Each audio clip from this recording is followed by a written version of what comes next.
Bom, a próxima questão justamente era essa, porque as pessoas têm uma concepção muito do que se ouve falar, Baba Eduardo, e acabam olhando com uma imagem tanto quanto depreciativa para o culto da Quimbanda. A Umbanda é do bem e a Quimbanda é do mal. Sim. É isso que se ouve falar. Fala um pouquinho, o que é Quimbanda?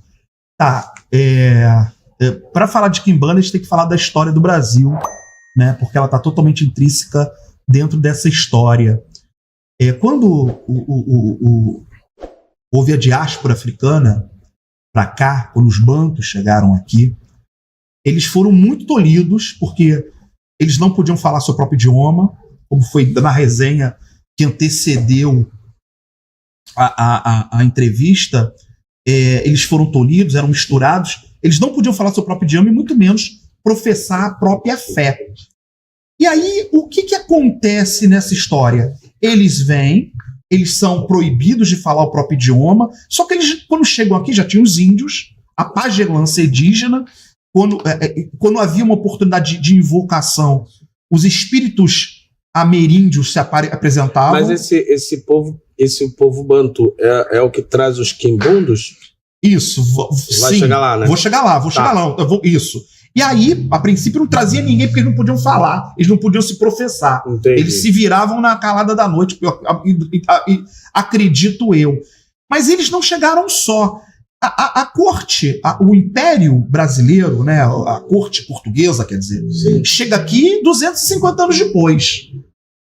E aí, quem veio? Isso. E quem chega aqui antes? Os degradados, portugueses degradados, que odiavam aquilo tudo lá e foram expulsos e traziam a magia ibérica, os ensinamentos que lá é bem muito cultuado, de São Cipriano, né? Que eles são muito ligados a São Cipriano, pelo menos eram, e eles chegam com a magia ibérica também ali, fazendo esse milkshake aí.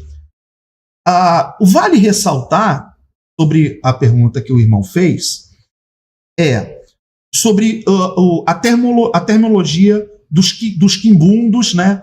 Os bantus, eles eram um povo que eles pegaram ali, andaram por toda aquela África, por toda a África. Então eles tinham ali um conhecimento, eles não eram um povo que ficava todo eles no mesmo lugar. Então eles se pulverizavam. A subsaariana é enorme. Exatamente, subsaariana era. E eles estavam em tudo que é lugar, inclusive estavam em Lira, né? E também estavam no Egito. O senhor quer café? Eu quero um pouquinho do café. Muito obrigado. Obrigado.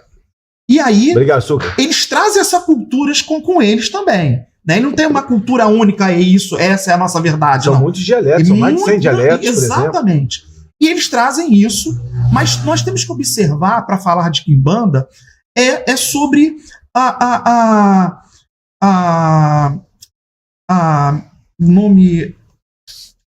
corruptela. A corruptela. Em Portugal, se a gente chegar lá em Portugal e lá a fila é bicha, o cacetinho aqui é outra coisa. Falar que vai fazer um bico, tá ferrado. Isso, então é corruptela. Então, o que o banto, a cultura banto, ela monta esse país. Ela monta esse país em uma série de coisas. Entre 1540 e 1560 estavam chegando aí, né? Isso. Muito obrigado. Onde não deixou de ser dominado? Não. Então, a cultura banto, ela introduz todo um dialeto que entra as corruptelas. A primeira corruptela que eu quero citar sobre isso é sobre a Quimbanda, os quimbundos, né? As quimbandas, que eram a pagelança, a Quimbanda com K, que é a pagelança, e a Quimbanda com Q. Isso aí. Que aí já mudamos totalmente da esfera. Mas é isso que eu discuti com o Gundadil sobre isso, que ele fala assim, o quimbunda é um dialeto, sim. Só que os quimbundos com Q, eu sei que, pelo que eu sei e estudei, eram os curandeiros, não era isso? Isso aí, são os pajés, são os médicos, não tinha SUS, não tinha nada disso, não. Isso é bem interessante, que isso é polêmico, as pessoas as pessoas acreditam. Mas assim, entenda bem, eu não quero trazer, não quero ninguém que pense como eu penso, eu quero que pense, está aí. Hoje, a ciência, a história contemporânea, ela está virando uma página, mas não, ela está capotando com o livro e a gente vê aí, absorve muita coisa que antes não podia e não tinha acesso. Isso aí. Então, a primeira coisa é sobre isso, a mesma coisa de Pombodila, é a corruptela da pombagira. Mas, ó, entenda bem, os bantus montaram 70% do nosso dialeto. O bom Dionísio Silva, que estuda como foi formado, nós não falamos português, nós falamos brasileiro, né? Em palavras que ele diz que, com licença da palavra, né, mas todo mundo tem a sua, que bunda é uma das palavras mais bonitas que nós absorvemos, que não tem outro lugar uma palavra tão bonita quanto bunda. Bunda é lindo, bunda é lindo. Bunda é lindo. Bunda é lindo. Mas assim, eu tô falando um cientista, que estudou a nossa história, Dionísio Silva. E para quem não conhece, busque ele que você vai ver como é rico. E ele trouxe essa riqueza. Quando a gente tá com raiva, a banda também funciona bem. Banda, isso aí. E aí, a formação da quimbanda, o Brasil precisou desenvolver a quimbanda, precisou desenvolver a ancestralidade, né? Que nós vamos ter um vácuo histórico entre 1560 a 1740, quase 200 anos sem falar de nada, porque era a hora que foi extrativismo e assassínio dos índios, e a história corta aí, né? Nós temos uma religião, as religiões de matriz africanas, que eram orais, e aí temos o povo banto que era proibido falar seu próprio idioma, ficou 100 anos assim até chegar os urubanos. E aí os urubanos chegam e falam assim, ó, meu irmão, é isso, mas é da nossa maneira. Né? E aí eles dão uma interferência ali, né? Botando com a mistura de tribos, enfim. E aí nós vamos começar a falar da quimbanda instituída já no século XX. Tá, mas qual a diferença desse quimbanda com K e com Q? Ótimo. A quimbanda com Q, que é vamos pôr assim, a minha religião, a quimbanda com que é o culto ao Exu e à Pombagira. A quimbanda com que é o culto ao Exu e à Pombagira. Sim. É o culto. Uhum. Não, e na Umbanda é o Exu na Umbanda. O Exu que os pais de santos no candomblé cultuam. Isso é gira de Exu. O culto é a quimbanda com que. A quimbanda com K foi, né? Ou é ainda na África. São a pagelança, os curadores, os médicos daquele povo que não tem acesso a... Seria aqui as rezadeiras, né? Seria mais ou menos isso. Velhos, exatamente, os pretos velhos que absorvem isso. Não sei se eu respondi, eu me empolguei um pouquinho. Ótimo. Bom, aí eu vou perguntar para você, a quimbanda, com que? Ela é uma religião iniciática? E se como é que funciona tudo isso? E tem diabo lá de verdade? Falam de um tal de quimbanda luciferiana também. Que é o patrono da quimbanda, né? Ótimo, é verdade.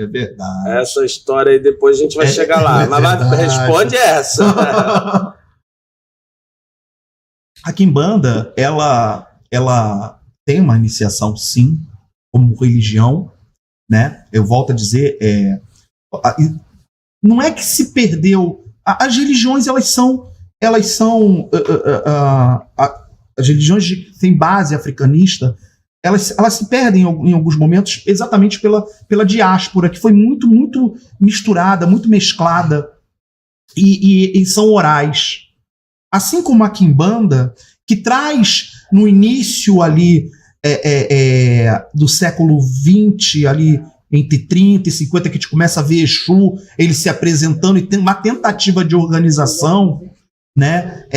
Com a quimbanda malay, com a quimbanda malay, com a quimbanda mussurumi, com uma raiz muito forte africanista, né?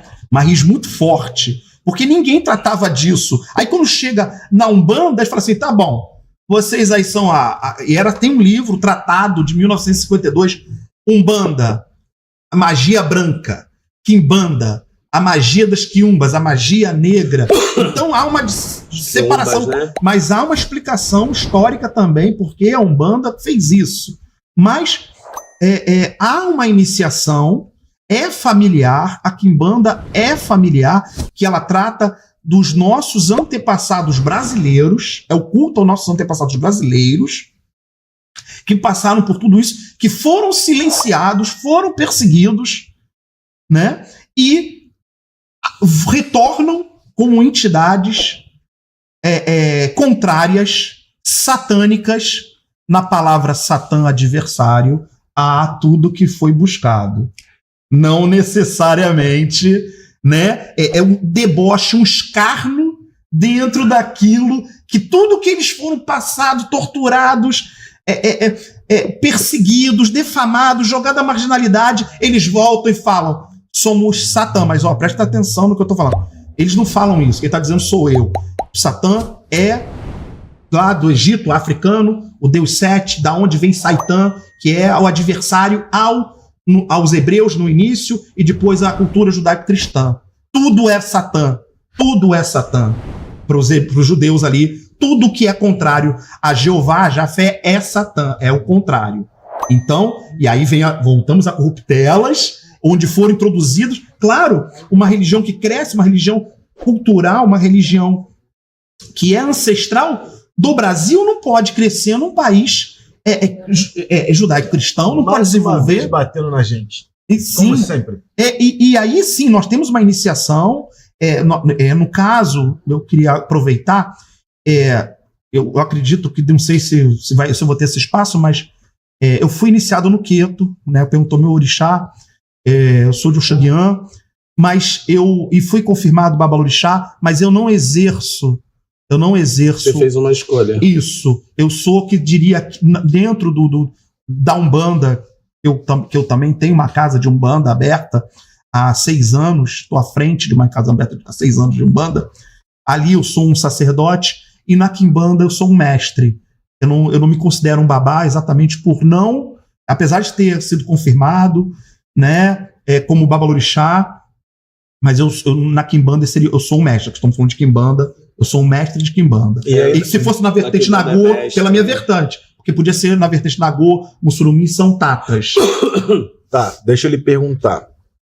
Os mestres fazem iniciação, você trabalha com isso, inicia as pessoas ainda. Bota numa questão de similaridade. O mestre seria o que, por exemplo, dentro da hierarquia Yorubá, para que as pessoas possam entender melhor? Babalorixá. É o mestre. Só muda a nomenclatura. Sim, só muda a nomenclatura. Sim, faz a iniciação, tem todos os preceitos, inclusive de reclusão, de dietas, só que a diferença é que não é um culto oristaísta, não cultua orixá, não cultua... até cultua caboclo preto velho, só que eles chegam lá numa outra roupagem. Né, que são os revoltados, que eu falei dos espíritos que se revoltaram contra tudo, não aceitaram, eles podem vir ali como os caboclos feiticeiros, os pretos velhos quimbandeiros, também se apresentam na Quimbanda. E cultua também aquele bafomé, né? Sim, sim.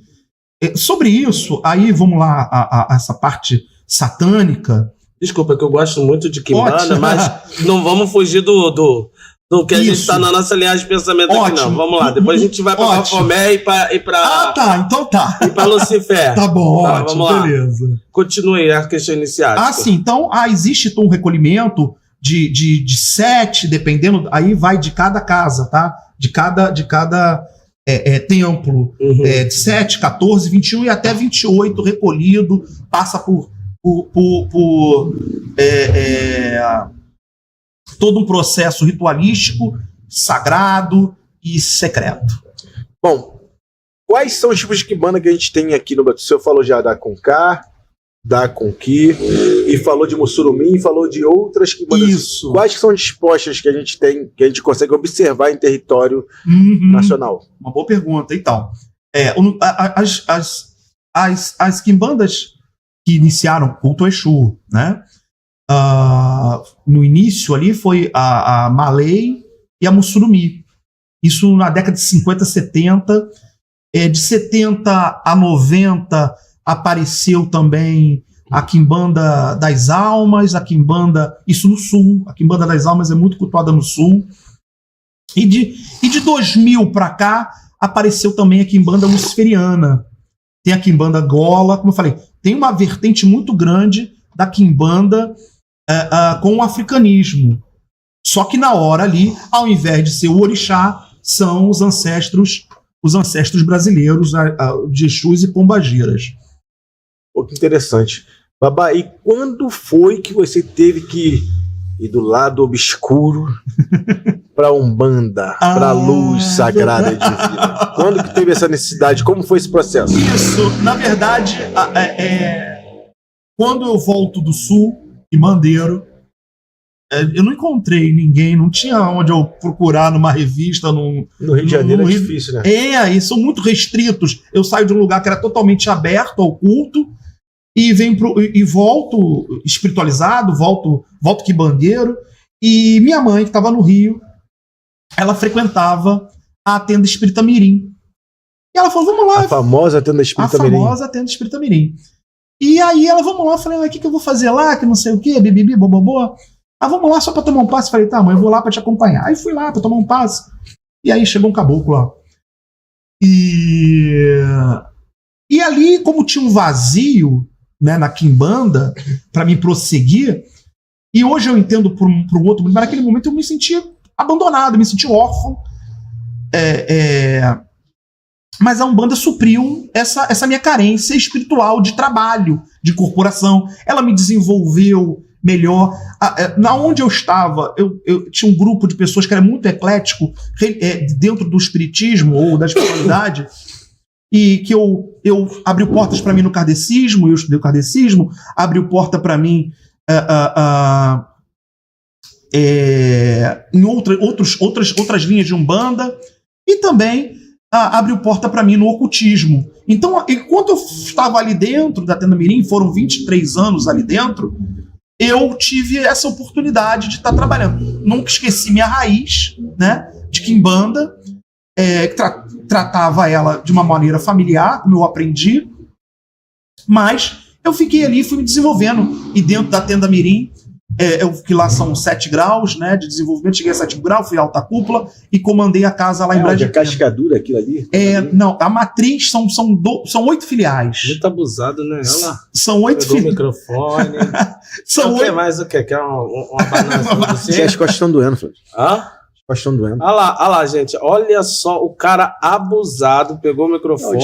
Eu fiz muito essa semana, Flávio. Meu Deus do céu, desculpa. Nada. Aproveitando que eu cortei ele, flamenguista de terno, esse é o nome que tá aqui no YouTube, perguntou: o cara iniciado em quimbanda pode tocar o candomblé, a umbanda normalmente? Boa pergunta. É uma boa pergunta.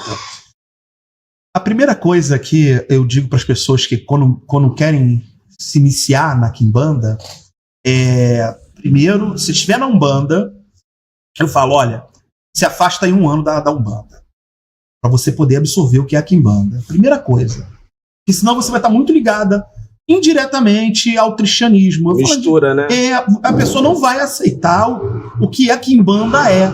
Enquanto a umbanda, ela prega, nós vestimos branco por paz e amor, a quimbanda diz o seguinte, nós vestimos vermelho e preto porque a gente... Exatamente. Não tem paz e amor. Nós somos o reflexo daquilo que chegam até nós. Né? Nós somos a voz daqueles que querem se calar. A cultura levou as religiões de matrizes africanas, as religiões brasileiras, como o candomblé e a umbanda, a aceitar a subvivência das religiões judaico-cristãs, por sobrevivência. Por uma questão de sobrevivência. Não porque havia, eu acredito, uma necessidade, mas por questão de sobrevivência. Né? Isso ou a extinção. Então, respondendo a pergunta, você pode. Por exemplo, eu tenho uma casa de umbanda, mas eu não misturo. Uma coisa não tem nada a ver com a outra. E o Exu? O Exu que chega na umbanda? Pode ser o mesmo Exu da quimbanda, ele pode ser Exu. Ele chega lá, só que ele vai chegar numa roupagem diferente. Né? Mas da quimbanda é uma coisa totalmente diferente. É uma outra história. Era até essa realmente que seria feita agora. Se umbanda e quimbanda podem conviver juntos, ter algum problema, um choque energético. Até aproveita se puder dissertar um pouco mais sobre isso. Ótimo. Então, quando né, no caso, eu acho que todos para entrar na quimbanda deveria ter a primeira coisa, hoje eu posso falar, pelo menos 30 anos de idade, de vivido, né? Não pode, porque a pessoa tem que vivenciar certas coisas, tem que estudar, né? O quimbandeiro, assim como qualquer outro que queira ele tem que ser um estudioso. Não pode entrar só porque é moda, ou porque eu quero, porque é uma resposta relativamente rápida. Mas você pode estar na Umbanda e estar na Quimbanda, mas você nunca vai poder misturar. Não existe choque. Existe choque sim, porque a Umbanda ela tem as 7 linhas dela, que correspondem a alguns fatores de fundamento dentro da Umbanda. Mas dentro dessas 7 linhas, ali não existe a linha de Exu. Seria uma 8ª linha, que seria, se a gente for botar dentro do que os egípcios há 5.000 anos ensinaram pra gente, olhe para as estrelas e conhecerá, né, o teu redor. Não se encaixa dentro da energia de Umbanda. Não tem encaixe, não dá para fazer, porque são conceitos diferentes. A Umbanda é paz e amor, é um mundo cheio de luz, onde se cultua a natureza viva. E a Quimbanda? E a Quimbanda é um mundo cheio de luz também. E cultuamos a natureza da forma caótica. Não despreciando a Umbanda, entenda bem, eu tô falando, são visões diferentes. E aí, porque pode parecer uma coisa meio desconexa. São religiões diferentes. São religiões, exatamente. A Quimbanda é religião diferente. Se o Exu de Umbanda de Quimbanda chegar na Umbanda, numa gira de Exu, vamos botar assim para diferenciar, ele vai chegar numa coisa mais, né, pô, beleza, vou beber e vou fumar. Agora, se chegar lá, é uma coisa ancestral, e ele vai realizar outras coisas. Mas assim, a Quimbanda, ela trabalha no sentido anticósmico, né? O cósmico seria o que foi implantado, esse mundo sistemático que nós vivemos. O anticósmico seria o caos, trabalhar o caos. A pessoa, quando entra para a Quimbanda, os 3 primeiros anos dela é para o cara desistir, porque ele vai ser testado, ele vai ser exprimido, o Exu vai apertar ele de todas as formas para ver se é isso mesmo que ele quer. Mas é o ancestral dele. É o próprio ancestral que vai fazer isso, para saber se ele é merecedor de receber as graças dessa religião. Perfeito.